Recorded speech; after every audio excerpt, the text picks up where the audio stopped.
বন্ধ করুন। আমরা আমাদের আজকে যে মিছিল ছিল সাম্প্রদায়িক সম্প্রীতির পক্ষে এবং সাম্প্রদায়িকতার বিরুদ্ধে, আমরা আমাদের মিছিল করে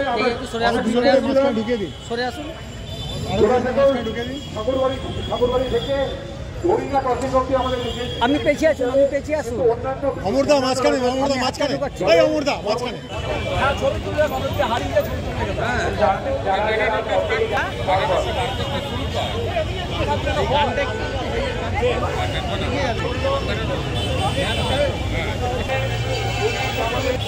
গাড়ি একসাথে দাঁড়িয়ে পড়বেন, আমরা একসাথেই আসি।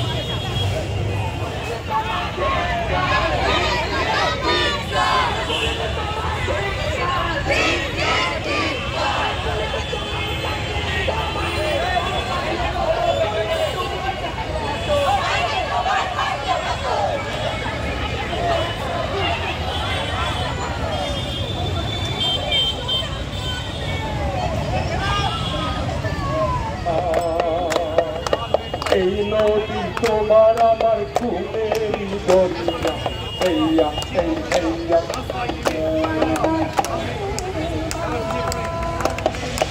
এই নদী আছে মোদের রাশি জলে ভরিয়া, হেইয়া হাত যাচ্ছে দিদি। এই নদী মহের মোদের বুকে বাজল খুলিয়া, এই নদী না আমরা সল্টলেক যাব। আমরা জানি ওখানে বসে আছে পশ্চিমবঙ্গের যৌবন, পশ্চিমবঙ্গের যোগ্য শিক্ষকরা হারিয়ে, রুটি রুজি হারিয়ে, যারা খোলা আকাশের নিচে বসে আছে দিনের পর দিন, তাদেরকে ডক্টর তারা বাড়িতে গিয়ে ঘুমোতে পারে না। তাই আমরা ওখানে যাব।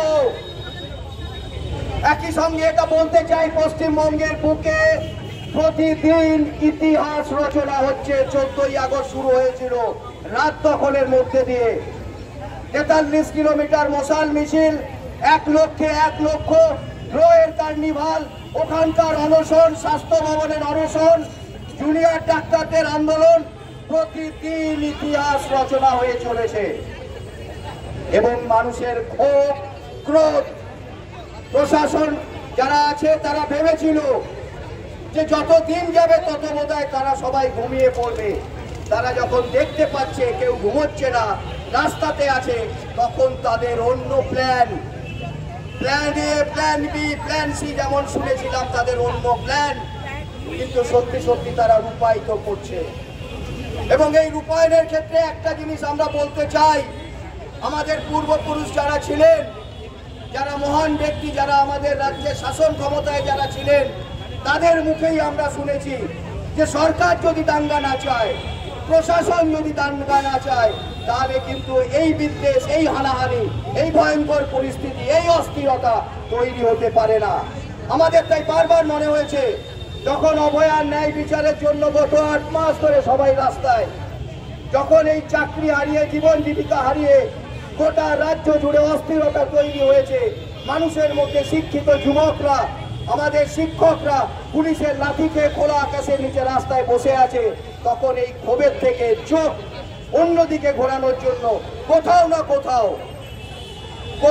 কোথাও পরিকল্পনা করা হচ্ছে না। তো সিবিআই যেমন বলেছিল তারা 140 কোটি দেশের সর্বোচ্চ তদন্তকারী সংস্থা, তাদের 8 মাসের সাফল্য ওই একজন ব্যক্তি।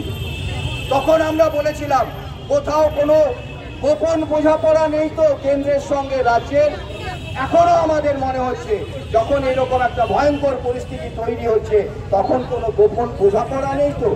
যে পুলিশ দাঁড়িয়ে থাকে আর্জি করে হচ্ছে, দাঁড়িয়ে থাকে যখন ওই মুর্শিদাবাদ মালদাতে হানাহানি হয়, সেই পুলিশকেই গতকাল আমরা দেখলাম তারা হচ্ছে ঢাল তলোয়ার নিয়ে আমাদের মতো কয়েকটা নিরীহ মানুষকে আটকানোর জন্য অত বড় ব্যারিকেড করেছে। ফলে এটা আমাদের মনে হয়েছে যে প্রশাসন আবার কেন্দ্রে যারা বসে আছে তারা পরিকল্পিতভাবে কোথাও না কোথাও এই ধরনের হানাহানি হিংসা মানুষের মধ্যে বিদ্বেষ বীজ ছড়ানোর জন্য